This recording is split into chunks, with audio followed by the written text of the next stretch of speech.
उत्तर प्रदेश में लगातार सियासी उठापटक जारी है और जीत के लिए सारे पैंतरे आजमाए जा रहे हैं। तो इस बीच मैं बिट्टू दयानंद लेकर आया हूं आपके सामने पश्चिमी उत्तर प्रदेश के 113 सीटों पर जीत हार का गणित।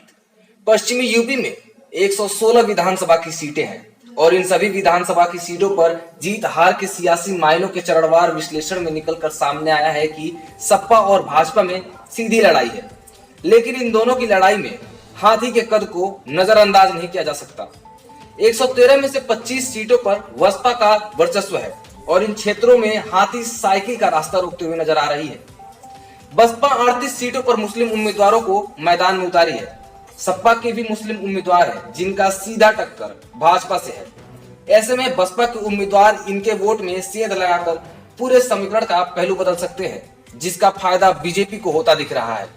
और अगर ऐसा हुआ तो पिछली बार की तरह भाजपा इस बार भी आगे निकल सकती है।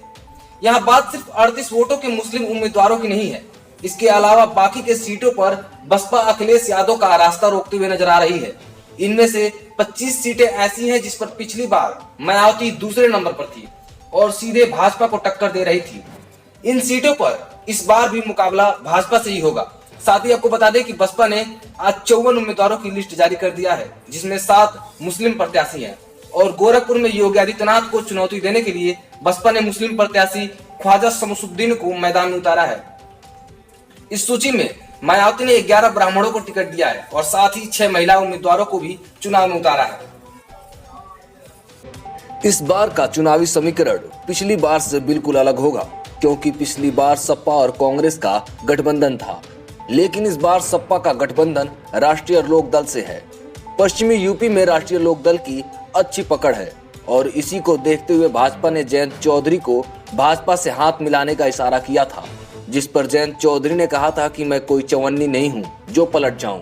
फिलहाल भाजपा का सपा से चुनावी जंग जारी है।